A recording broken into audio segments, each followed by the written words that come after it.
Dear student, welcome to all. जैसा कि आप लोग जानते हैं, हम लोग क्लास 11th की बायोलॉजी पढ़ रहे हैं और क्लास 11th की बायोलॉजी का ये दूसरा लेक्चर है। इसके पहले हम लोगों ने एक लेक्चर में डिस्कस कर लिया है कि उसमें हम लोगों ने सेकंड चैप्टर यानी बायोलॉजिकल क्लासिफिकेशन को स्टार्ट किया। हम लोगों ने बायोलॉजिकल, उसके पहले का जो द लिविंग वर्ल्ड है उसको हम लोगों ने डिस्कस कर लिया ऑलरेडी एनसीईआरटी बुक के माध्यम से और एनसीईआरटी नोट्स के माध्यम से। तो यहाँ पे हम लोग सेकंड चैप्टर पढ़ रहे हैं। यूनिट का लास्ट होगा तो आपका फर्स्ट चैप्टर एक बार इस तरह से डिस्क्रिप्टिव क्लास में आपको दे दिया जाएगा, उसका एक वीडियो डिस्क्रिप्टिव क्लास में दिया जाएगा। क्लियर? तो स्टार्ट करते हैं यहाँ पे। तो पिछले वीडियो में जो हम लोगों ने डिस्कस किया था, तो उसमें हम लोगों ने जो डिस्कस किया था उसमें हम लोगों ने डिस्कस किया था कि बायोलॉजिकल क्लासिफिकेशन क्या होता है, टू किंगडम सिस्टम क्लासिफिकेशन किसे कहते हैं, किंगडम प्लांटी के जनरल कैरेक्टरिस्टिक फीचर्स क्या होते हैं, इतनी चीजों को हम लोगों ने डिस्कस कर लिया था इसके फर्स्ट वाले वीडियो में। क्लियर? तो यहाँ पे जो डिस्कस करना है वो है किंगडम एनिमेलिया। आप जानते हैं बायोलॉजिकल क्लासिफिकेशन में कैरोलस लिनियस के द्वारा टू किंगडम सिस्टम क्लासिफिकेशन 1758 में दिया गया था। 1758 में जो टू किंगडम सिस्टम क्लासिफिकेशन दिया गया था उसमें फर्स्ट किंगडम किंगडम प्लांटी को माना गया था और सेकंड किंगडम किंगडम एनिमेलिया को। किंगडम प्लांटी के अंतर्गत वे सभी प्लांट सभी ऑर्गेनिज को रख दिए गए थे जिनके ऊपर सेल वॉल पाई जाती है, उसमें बैक्टीरिया भी था और उसमें फंजाई भी था। उसके बाद सेकंड जो आता है उसके अंदर आते हैं किंगडम एनिमेलिया। किंगडम एनिमेलिया के अंतर्गत सभी एनिमल रख दिए गए हैं, चाहे वो कौन से एनिमल रहे हो, चाहे वो यूनिसेलुलर रहे हो चाहे वो मल्टी सेलुलर रहे हो। अब इसके बाद आपका आता है एक ऐसा ऑर्गेनिज्म है जिसका नाम है यूग्लिना। यूग्लिना जो है वो फोटोसिंथेटिक ऑर्गेनिज्म है, यूनिसेलुलर ऑर्गेनिज्म है लेकिन फोटोसिंथेसिस करता है। चूंकि फोटोसिंथेसिस करने की वजह से अब इसमें एक प्रॉब्लम खड़ी हुई थी कि इसे ऑटोट्रॉपिक में रखा जाए या हेट्रोट्रॉप में। आप जानते हैं प्लांट ऑटोट्रॉपिक होता है जबकि एनिमल हेट्रोट्रॉपिक होते हैं। तो यूग्लिना को एनिमल किंगडम और प्लांट किंगडम दोनों के अंतर्गत रख दिया गया है। ये सब ड्रॉबैक के रूप में आएंगे, नीचे हम लोग डिस्कस करेंगे drawback of two kingdom system classification. तो आज की जो टॉपिक है वो किंगडम एनिमेलिया का जनरल कैरेक्टरिस्टिक फीचर पढ़ना है। कुछ पॉइंट्स लिखे गए हैं, आपको पीडीएफ नोट्स ग्रुप में सेंड किया गया है। जो लोग ग्रुप में नहीं है या चैनल से जुड़े नहीं है उनको बता दो कि चैनल का जो नंबर है वो है 8004109989। इस पे आप व्हाट्सएप करके चैनल से जुड़ सकते हैं और आपको पीडीएफ नोट्स चैप्टर कंप्लीट होने के साथ सेंड कर दिया जाता है। क्लियर? तो स्टार्ट करते हैं। सबसे पहले किंगडम एनिमेलिया में एनिमल में जो आते हैं वो यूनिसेलुलर एनिमल से लेकर के मल्टी सेलुलर एनिमल तक के सभी एनिमल्स इनमें इंक्लूड करते हैं। जैसे यूनिसेलुलर में आपका अमीबा है, पैरामीशियम है, ठीक है। उसके बाद अगर स्पेंजेज में जाते हैं यानी सिलेंट्रेटा फाइलम में जाते हैं तो उसमें आपका साइकान मिल जाता है। प्लेटेहेलमिन्थीज में चले जाएंगे आपको तो उसमें भी आपको मिल जाएंगे बहुत सारे एनिमल, ठीक। उसके बाद प्लेटेहेलमिन्थीज के बाद आगे बढ़ते हैं। जो फाइला आज पढ़े हैं उस फाइलम के अकॉर्डिंग बता रहे हैं। उसमें में आपके लीच आते हैं, एस्केरिस आते हैं। एस्केरिस के बाद फिर आगे बढ़ेंगे तो आपके क्या मिल जाएंगे, स्कॉर्पियन यानी बिच्छू मिल जाएंगे, ठीक है। स्पाइडर्स मकड़ियां हैं, बहुत सारे इंसेक्ट हैं, प्रांस हैं, ठीक है। काइनोडर्मेट्स के एनिमल हैं जैसे कि स्टारफिश है, ठीक। मोलस्क है, मोलस्क में आपका जैसे पाइला है। क्लियर? उसके बाद आप आ जाएंगे तो आपके फिशेज वर्ग में आपके फिशेज आ जाएंगे, जितने फिशेज हैं चाहे वो बोनी फिशेज हो चाहे कार्टिलेजिनस फिशेज हो। फिर आपके एम्फीबिया ग्रुप के सभी एनिमल्स आ जाएंगे जिसमें आप जानते हैं फ्रॉग्स हैं, सेलेमेंडर्स हैं। उसके बाद आपके रेप्टिलिया वर्ग के सभी एनिमल्स आ जाते हैं जिसमें आपके स्पाइड क्या कहते हैं हेमिडेक्टाइलस यानी आपके हाउस वॉल लिजार्ड से लेकर के और स्नेक तक आ जाते हैं, सभी स्नेक आ जाते हैं उसमें। उसके बाद आगे बढ़ते हैं तो आपको मिल जाता है एप्स वर्ग जिसमें सभी पक्षियां आ जाती हैं, सभी बर्ड्स आ जाते हैं। और उसके बाद मैमेलिया आ जाता है जिसमें सभी मिल्क सिक्रीटिंग एनिमल आ जाते हैं जिनके पास मेमोरी ग्लैंड और बॉडी पे हेयर पाया जाता है। इसमें ह्यूमन भी आता है। क्लियर? तो इस प्रकार से एनिमल किंगडम के अंतर्गत यूनिसेलुलर से लेकर के मल्टी सेलुलर तक बहुत सारे ऑर्गेनिज इंक्लूड होते हैं। उसके कुछ फीचर्स होते हैं, कुछ कैरेक्टरिस्टिक फीचर हैं जो यहाँ पे दिए गए हैं, हम लोग डिस्कस कर लेते हैं और उसके क्राइटेरिया के अकॉर्डिंग हम उन्हें आइडेंटिफाई कर पाएंगे कि that's are animal or plant. Okay? तो यहाँ पे फर्स्ट दिया गया form, size and symmetry. Form, size and symmetry यानी बॉडी का फॉर्म कैसा होता है, साइज कैसे होती है और सिमेट्री कैसे होती है।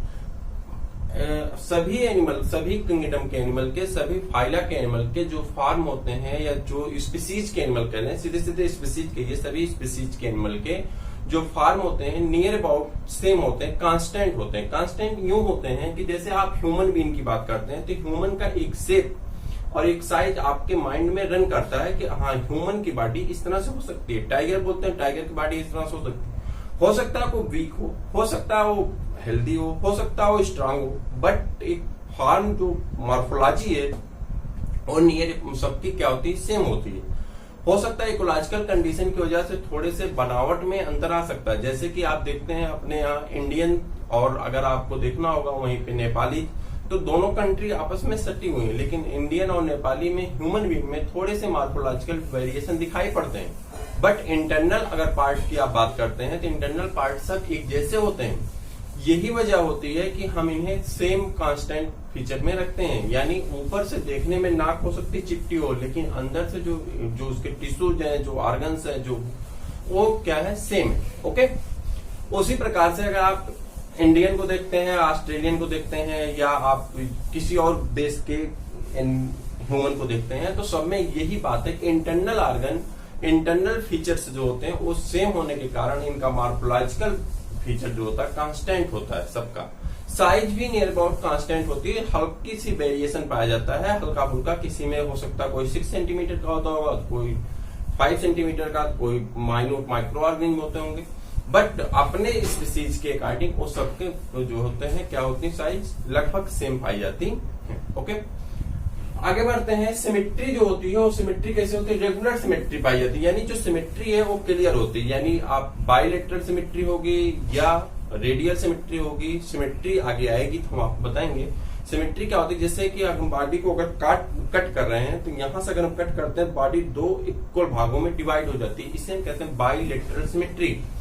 अभी बाइलेटरल सिमेट्री बॉडी को 2 सेक्शन में बांटने का काम करता है। आगे जब फाइला पढ़ेंगे तो आप बताएंगे उसमें कि बाइलेटरल सिमेट्री क्या होता है, रेडियल सिमेट्री क्या होती है, एसिमेट्रिकल एनिमल क्या होते हैं। 3 सिमेट्री पाई जाती है। एसिमेट्रिकल में जो सिमेट्री क्लियर नहीं होती, रेडियल सिमेट्री में किसी भी एक्सिस से काटा जा सकता है, और उसके बाद तीसरा आता है जो बाइलेटरल सिमेट्री, यानी ऑर्गेनिज को 2 बराबर भागों में हम डिवाइड करते हैं, जिसमें राइट सेक्शन और लेफ्ट सेक्शन 2 सेक्शन बनता है। ओके, तो इस सिमेट्री के बारे में हम लोग आगे चर्चा करेंगे। जब फाइलम खुलेगा तो उस फाइलम में आएगी बाइलेटरल सिमेट्री होती है, ट्राइलेटरल सिमेट्री होती है। ओके, तो सिमेट्री क्या होती है, रेगुलर होती है, यानी फिक्स होती है। सिमेट्री ह्यूमन बीइंग में कैसी होगी, सब में एक जैसी पाई जाती है। आगे बढ़ जाते हैं ग्रोथ। मैंने आपको कल भी बताया था जब प्लांट पढ़ रहे थे, ग्रोथ में होता है कि ग्रोथ में प्लांट एनिमल में ग्रोथ कैसा होता है, नंबर ऑफ सेल का इंक्रीज करना एंड नंबर ऑफ मास का इंक्रीज करना। यूनिसेलुलर ऑर्गेनिज्म में नंबर ऑफ मास इंक्रीज करने से, जैसे अमीबा है तो इसकी साइज क्या होती है, इंक्रीज कर जाती है, न्यूट्रिएंट लेने के बाद साइज बड़ी हो जाती है, सेल क्या करती है, डिवाइड कर जाती है, और सेल डिवाइड करके 1 से 2 सेल बना लेती है, जिसे इसे बाइनरी फ्यूजन द्वारा रिप्रोडक्शन भी कहते हैं। अमीबा में बाइनरी फ्यूजन से क्या हो जाता है, रिप्रोडक्शन हो जाता है, यानी सेल ब्रेक डाउन कर जाती है, साइटोप्लाज्म और न्यूक्लियस डिवाइड कर जाते हैं, 2 सेल बन जाती है जिसे डॉटर सेल कहते हैं, और सेल अमीबा में क्या हो जाता है, रिप्रोडक्शन हो जाता है। तो यहाँ नंबर ऑफ सेल का बढ़ना और नंबर ऑफ मास का बढ़ना क्या कहलाता है, सेल मास का बढ़ना क्या कहलाता है, ग्रोथ कहलाता है। यह ग्रोथ परमानेंट होती है। ग्रोथ ऐसा नहीं कि एक बार आपकी ग्रोथ हो गई तो फिर दूसरे दिन कम हो जाएगी, ये वो ग्रोथ नहीं है, बल्कि ये ग्रोथ आपकी परमानेंट ग्रोथ होती है। एक बार आपकी वृद्धि होती है तो वृद्धि आपकी रहती है। ओके,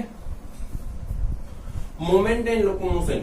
जो मूवमेंट होता है, मसल्स पाए जाने की वजह से एनिमल मूवमेंट कर सकते हैं, यानी मूवमेंट पाया जाता है।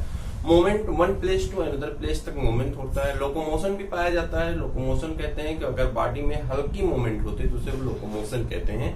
तो ये दोनों चीजें एनिमल्स में पाई जाती हैं। हाँ, क्राइटेरिया अलग हो सकती है कि कुछ एनिमल्स क्या होते हैं, फ्लाई करते हैं, कुछ एनिमल क्रीपिंग करते हैं, कुछ एनिमल वॉक करते हैं, कुछ एनिमल रन करते हैं, तो एक अलग क्राइटेरिया है। बट कुछ स्विम करते हैं, बट सब में मूवमेंट पाया जाता है और अपनी ओन एनर्जी से कोई मूव कर सकते हैं, मूवेबल होते हैं। ओके, आगे बढ़ते हैं। मेटाबॉलिज्म। मेटाबॉलिज्म मतलब होता है कि केमिकल इक्वेशन जो बॉडी के अंदर डन होते हैं, जो केमिकल इक्वेशन चल रहे होते हैं, चाहे वो कौन सा एनाबॉलिज्म होता हो, चाहे वो कैटाबॉलिज्म, यानी फॉर्मेशन ऑफ एनर्जी या डिस्ट्रॉय ऑफ एनर्जी, दोनों रिएक्शन बॉडी में कंटिन्यूटी चलते रहते हैं, जो बॉडी की लाइफ को जीने के लिए बहुत जरूरी होता है। यानी हमारी बॉडी को जीने के लिए बहुत जरूरी है मेटाबॉलिज्म रिएक्शन का पाया जाना। फर्स्ट चैप्टर हम लोगों ने मेटाबॉलिज्म को पूरा प्रेफरेंस दिया है, जो आइडेंटिफाई करता है living things and non living things को। तो मेटाबॉलिज्म में जब आते हैं तो मेटाबॉलिज्म में जो होता है सबसे पहले क्या होता है, न्यूट्रिशन होता है। Nutrition that means taking of nutrient, nutrient को लेना। तो न्यूट्रिएंट को लेना, हम न्यूट्रिएंट को क्यों लेते हैं, न्यूट्रिएंट हम इसलिए लेते हैं टू गेट एनर्जी, हम एनर्जी प्राप्त करने के लिए न्यूट्रिएंट को इंटेक करते हैं। तो न्यूट्रिएंट का लेना ही क्या कहलाता है, न्यूट्रिशन कहलाता है। अब ये न्यूट्रिशन जो होते हैं, ये न्यूट्रिशन एनिमल की बात हो रही है यहाँ पे। तो एनिमल में कैसा होता है, हम लोग बायोलॉजिकल क्लासिफिकेशन पढ़ रहे हैं। बायोलॉजिकल क्लासिफिकेशन का सेकंड लेक्चर है। फर्स्ट लेक्चर में हम लोगों ने kingdom by two system classification पढ़ लिया। टू सिस्टम क्लासिफिकेशन के साथ ही फर्स्ट लेक्चर में हम लोग प्लांट किंगडम पढ़ लिए, और प्लांट किंगडम के साथ ही हम लोगों ने वहां पे एनिमल किंगडम को स्टार्ट कर दिया था। तो एनिमल किंगडम को आज हम लोग डिस्कस कर रहे हैं, जिसमें हम लोग पढ़ रहे हैं न्यूट्रिशन। तो एनिमल में जो न्यूट्रिशन होता है वो कैसा होता है, हेट्रोट्रोपिक होता है। कैसा होता है, हेट्रोट्रोपिक होता है, हेट्रोट्रोपिक होता है। हालांकि होलोजोइक कहते हैं इसे, होलोजोइक, होलोजोइक यानी इनके बॉडी में भोजन के 5 प्रोसेस डन होती हैं। इंजेक्शन से लेकर के पहले भोजन को इंटेक करते हैं, डाइजेशन होता है, एब्जॉर्प्शन होता है, ठीक है, उसके बाद एसिमिलेशन और फिर इगेशन।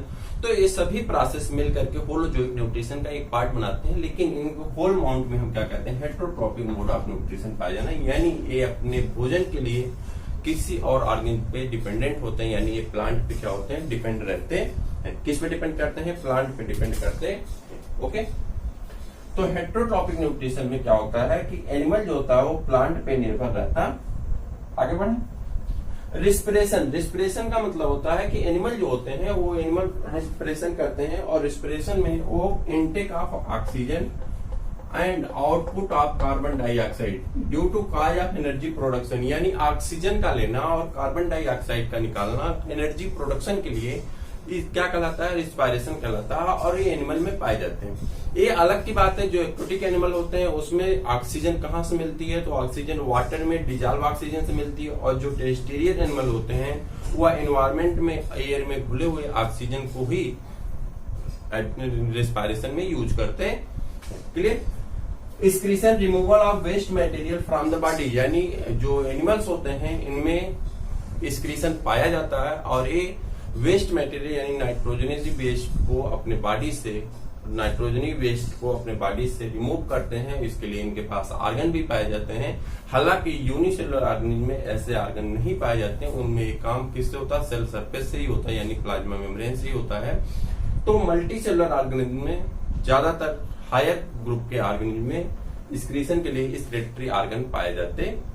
क्लियर। जबकि लोअर ऑर्गेनिज्म में ये नहीं पाए जाते हैं। किसी में सेल सरफेस होता है, किसी में नेफ्रिडिया फॉर्मेशन होता है, मतलब होता है, लेकिन फेज अलग अलग होते हैं।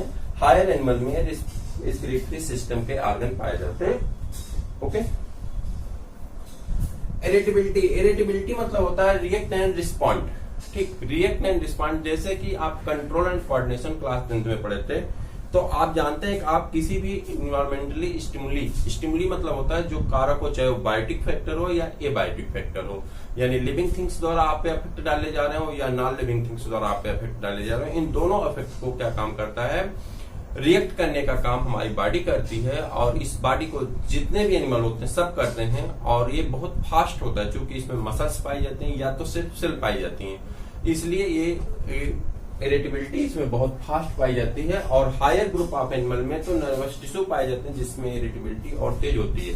अब इरिटेबिलिटी का एक एग्जांपल आपको याद होगा कि जब आप चलते हैं तो आपके पैर में स्पाइन यानी कांटा चुभ जाता है, और जैसे ही कांटा आपके पैर में चुभता है उस समय आपको क्या होता है, तो जैसे ही कांटा चुभता है आपका तुरंत हाथ जाकर के पैर से उस कांटे को पकड़ने की कोशिश करता है। इतना रिएक्शन होता है, मतलब माइन्यूट सेकंड में आप वहां पे पहुंच जाते हैं। सामने से आ रहे डस्ट पार्टिकल या आ रहे इंसेक्ट को देख करके आपकी आईलिड एक बैग बंद हो जाती है। इसका मतलब ये होता है कि वो बहुत तेज रिस्पॉन्ड करती है, क्योंकि आने वाला फैक्टर चाहे वो बायोटिक हो या एबायोटिक, वो आपकी बॉडी पे हार्म डाल सकता है, जिससे रिएक्ट करना आपकी बॉडी का कर्तव्य होता है और वो पूरा करता भी है। क्लियर। तो इरिटेबिलिटी एनिमल में फास्ट पाई जाती है इन कंपेरिजन टू प्लांट, चूंकि प्लांट में मसल्स नहीं पाए जाते हैं। और इरिटेबिलिटी मतलब react and respond of animal PDF notes में इसके पॉइंट लिखे गए हैं, आपको सेंड किए गए हैं। Reproduction and regeneration. Reproduction animal में मोस्टली सेक्सुअल रिप्रोडक्शन होता है। हायर ग्रुप के एनिमल की बात हो रही है, हायर ग्रुप के एनिमल में मोस्टली सेक्सुअल रिप्रोडक्शन होता है, बट जो लोअर ग्रुप के एनिमल होते हैं उनमें कभी कभी एसेक्सुअल रिप्रोडक्शन भी होता है और रीजनरेशन कैपेबिलिटी भी पाई जाती है। रीजनरेशन कैपेबिलिटी का मतलब होता है बॉडी पार्ट का कोई भी ऑर्गन अगर ब्रेक डाउन करता है तो वह रीजनरेट करके फिर न्यू पार्ट ऑफ बॉडी बना लेता है या न्यू बॉडी का फॉर्मेशन कर लेता है।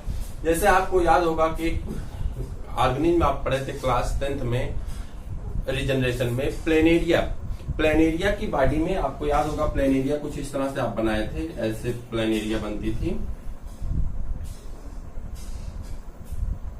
तो यहाँ पे आपने याद करिए, आपको थोड़ा बहुत याद होगा प्लेनेरिया की बॉडी में क्या होता था, आई स्पॉट और आई, याद करिए आई स्पॉट और आई आपसे बहुत इंपॉर्टेंट क्वेश्चन होता है। प्लेटे हेलमिंथेज का ऑर्गन है, क्लास 10th में बहुत इंपॉर्टेंट क्वेश्चन था, difference between I spot and I. तो ये जो प्लेनेरिया था इसकी बॉडी क्या होती थी, 3 सेक्शन से कट कर जाती थी और रीजनरेट करके नए नए प्लेनेरिया का फॉर्मेशन हो जाता था। अगर आपको याद नहीं आ रहा था आप क्लास 10th की बुक में एक बार फिर से देख लीजिए, तो वहां पे दिया गया है प्लेनेरिया की बॉडी को रीजनरेट करने की कैपेबिलिटी पाई जाती है। यह कैपेबिलिटी स्टारफिश में भी पाई जाती है। यानी बहुत सारे ऐसे हमारे एनिमल्स हैं जिसमें रीजनरेशन कैपेबिलिटी पाई जाती है। हालांकि हायर एनिमल में ऐसी कैपेबिलिटी नहीं पाई जाती है। आप हायर एनिमल का एक एनिमल देखे होंगे जिससे आप क्या कहते हैं हाउस वाइल्ड लिजर्ड यानी छिपकली, उसकी टेल जब गिर जाती है तो वहां पे नए टेल का फॉर्मेशन होता है, बट ऑर्गेनिज का फॉर्मेशन नहीं होता है, ऑर्गन का फॉर्मेशन होता है। क्लियर करिए, यहाँ पे ऑर्गेनिज का फॉर्मेशन हो रहा है, एक न्यू प्लेनेरिया का फॉर्मेशन हो रहा है, वहां पे ऑर्गन का फॉर्मेशन हो रहा है, सिर्फ टेल का फॉर्मेशन हो रहा है। यानी कि रीजनरेशन कैपेबिलिटी लोअर सेक्शन के एनिमल में पाई जाती है, जबकि हायर सेक्शन में रीजनरेशन ऑफ ऑर्गन की कैपेबिलिटी कुछ बेसिक एनिमल में पाए जाते हैं। Any problem? क्लियर? तो कह रहा है रिप्रोडक्शन जो होता है मोस्टली सेक्सुअल होता है, जबकि रीजनरेशन कुछ एनिमल में पाए जाते हैं, सब में नहीं पाया जाता। आगे बढ़ जाते हैं। रिजर्व फूड, जो एनिमल होते हैं वो अपने फूड को जब एक्सेस अमाउंट ऑफ ग्लूकोज हो जाता है उनकी बॉडी में तो उसे ग्लाइकोजन के रूप में बॉडी में स्टोर करते हैं। किस रूप में? ग्लाइकोजन में। प्लांट किस में स्टोर करता है? तो ये किस में स्टोर करते हैं? ग्लाइकोजन में। और जबकि प्लांट किस में स्टोर करता है? तो प्लांट स्टार्च के फॉर्म में स्टोर करता है। क्लियर? देखिए, उस पिछले वीडियो में हम आपसे बताए थे कि हम आपको स्टार्च भी बता रहे हैं, लेकिन हमने वहां पे डिस्कस नहीं किया था। अब हम आपको बता रहे हैं कि स्टार्च क्या होता है। देखिए, जो ग्लूकोज होता है उस ग्लूकोज को हम लोग सिंपली कार्बोहाइड्रेट कहते हैं। कार्बोहाइड्रेट 3 फेज में होते हैं, मोनोसेकेराइड, डाइसेकेराइड और trisaccharide. Monosaccharide, disaccharide, sorry polysaccharide. ठीक, मोनोसेकेराइड में ग्लूकोज के 1 मॉलिक्यूल पाए जाते हैं। ठीक है, मोनोसेकेराइड में ग्लूकोज के 1 मॉलिक्यूल पाए जाते हैं। यानी अगर कार्बन 3 है तो 3 कार्बन की तुलना में जो इसका फार्मूला होता है कार्बोहाइड्रेट का वो होता है 1:2:1, और इसका जो कंपोनेंट होता है CHO होता है। क्या होता है? CHO, यानी कार्बन, हाइड्रोजन और ऑक्सीजन। याद करिए, आपको आप पढ़े इसको। जो कार्बोहाइड्रेट होता है, आप में एक चैप्टर है बायोमॉलिक्यूल्स, उसमें आपको पढ़ना है carbohydrate, protein, vitamin, lipid, fat सब पढ़ना है, लेकिन अभी आप क्लियर करिए खाली। तो जो कार्बन होता है, कार्बन, हाइड्रोजन, ऑक्सीजन के 1:2:1 के रेशियो से किसका फॉर्मेशन होता है बताएंगे? ग्लूकोज का फॉर्मेशन होता है। तो यहाँ पे अगर हम 3 मॉलिक्यूल ऑफ कार्बन रखते हैं तो ये हो जाता है ट्राइसेकेराइड। क्या हो जाता है? ट्राइसेकेराइड। इसी तरह से टेट्रासेकेराइड, पेंटासेकेराइड, पेंटोज शुगर का नाम सुने होंगे आप। पेंटोज शुगर किसमें आता है? आरएनए और डीएनए में। ठीक, उसके बाद हेक्सोज शर्करा। हेक्सोज शुगर किसका होता है? ग्लूकोज। फार्मूला क्या होता है? C6H12O6। याद है? देखिए 1:2:1 के रेशियो में पाया जाता है। अब क्या होता है कि इन्हीं के मॉलिक्यूल आपस में बाउंड करने लगते हैं, डाइसेकेराइड बनाते हैं, 2-2 मॉलिक्यूल पास में आ जाते हैं। यानी glucose plus glucose, glucose plus galactose, glucose plus maltose, ये आपस में जुड़ जाते हैं। ठीक, जब आपस में जुड़ते हैं, 2-2 मॉलिक्यूल आपस में जुड़ते हैं तो इससे फॉर्मेशन क्या होता है? डाइसेकेराइड का। बट जब मॉलिक्यूल की संख्या 10 से ज्यादा होती है तो बहुत सारे मॉलिक्यूल आपस में जुड़ जाते हैं। इसी को हम क्या कहते हैं, पॉलीसेकेराइड कहते हैं। पॉलीसेकेराइड में 3 एग्जाम्पल आते हैं, एक को कहते हैं सेलुलोज, एक को कहते हैं स्टार्च और एक को कहते हैं ग्लाइकोजन। तो जो स्टार्च होता है और सेलुलोज होता है, ये दोनों प्लांट शर्करा कहलाती है, यानी प्लांट में इनका फॉर्मेशन होता है, जबकि ग्लाइकोजन एनिमल शर्करा कहलाती है, एनिमल शुगर कहलाता है। ग्लाइकोजन का फॉर्मेशन कहाँ होता है, एनिमल में होता है। आई होप कि आपको क्लियर हो गया कि कार्बोहाइड्रेट जिसे सैकराइड कहते हैं, सैकराइड का फार्मूला होता है कार्बोहाइड्रेट का 1:2:1। जो केमिकल कंपोनेंट होते हैं कार्बन, हाइड्रोजन और ऑक्सीजन होते हैं 1:2:1 के रेशियो में पाए जाते हैं।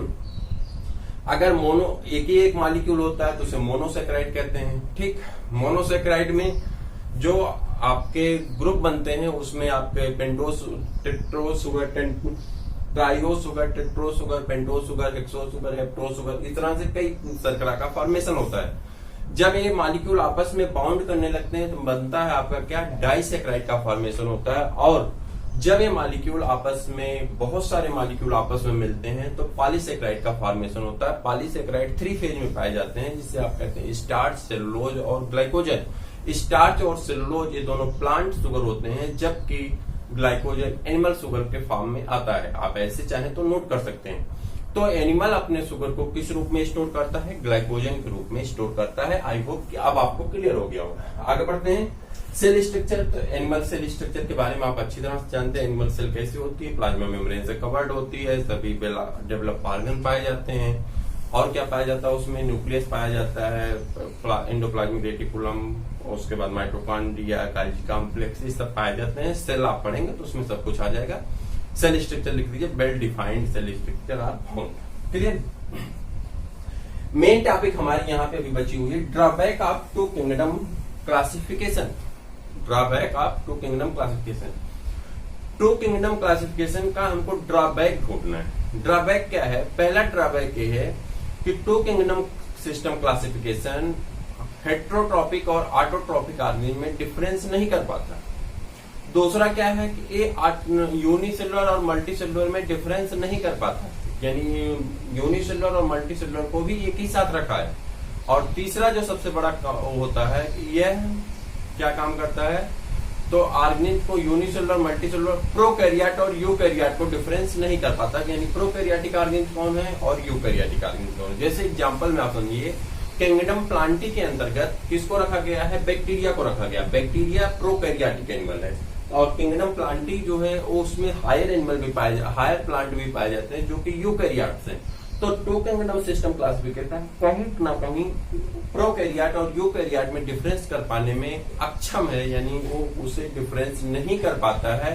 इसी कारण यह इसका फर्स्ट ड्रॉबैक आता है कि differences does not clear to prokaryote and eukaryote. जब प्रोकैरियोट यूकैरियोट में डिफरेंस नहीं कर पाता, इसी कारण इसको बाद में यहाँ पे किंगडम और जोड़ा गया था जिसका नाम क्या था, मोनेरा। और मोनेरा में सभी प्रोकैरियोट्स को रख दिया गया था।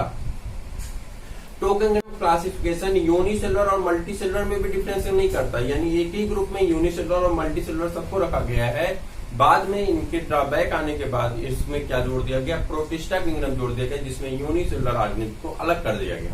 चलिए, जो ड्रॉबैक, तीसरा ड्रॉबैक आता है इसका टू किंगडम सिस्टम क्लासिफिकेशन का, तो वह ऑटोट्रॉपिक और हेट्रोट्रॉपिक ऑर्गेनिज्म में डिफरेंस नहीं कर पाता है। प्लांट ऑटोट्रॉपिक है, जबकि फंजाई जो है वो हेट्रोट्रॉपिक है, लेकिन दोनों को एक ही किंगडम में प्लांटी में रखा गया था, जो इसका एक ड्रॉबैक है। बाद में एक नए किंगडम फंजाई के रूप में फंजाई को उसमें इंक्लूड कर दिया गया। हालांकि अभी भी इसके बहुत सारे एक्सेप्शंस हैं, बहुत सारी चीजें जैसे कि यूग्लिना का अभी भी स्थान क्लियर नहीं है। हालांकि प्लांटी में उसे डिस्कस किया जाता है, लेकिन फोटोसिंथेसिस होने के कारण उसको अभी भी क्लियर कर पाना क्लियर नहीं है। इस तरह से बहुत सारे ड्रॉबैक्स अभी भी हैं बट 5 किंगडम क्लासिफिकेशन में। बट 2 किंगडम क्लासिफिकेशन का जो ड्रॉबैक है वो 3 पॉइंट पे है। इसमें प्रोकैरियोट यूकैरियोट में डिफरेंस ना कर पाना, दूसरा यूनिसेलुलर मल्टीसेलुलर में डिफरेंस ना कर पाना, और तीसरा हेट्रोट्रॉपिक और ऑटोट्रॉपिक में डिफरेंस ना कर पाना। नोट्स आपको भेजे गए हैं। आई होप कि इतनी टॉपिक आपको ऑलरेडी बहुत अच्छे से क्लियर हुई है। आपको कोई डाउट्स नहीं, आप अपनी एनसीईआरटी पढ़िए, नोट्स पढ़िए, आराम से आप अपने एकेडमिक को भी दीजिए और नीट के लिए भी आपको ये हेल्प करेगा, वहां पे भी पढ़िए। फिर हम लोग मिलते हैं किसी और वीडियो में, तब तक के लिए इजाजत दीजिए।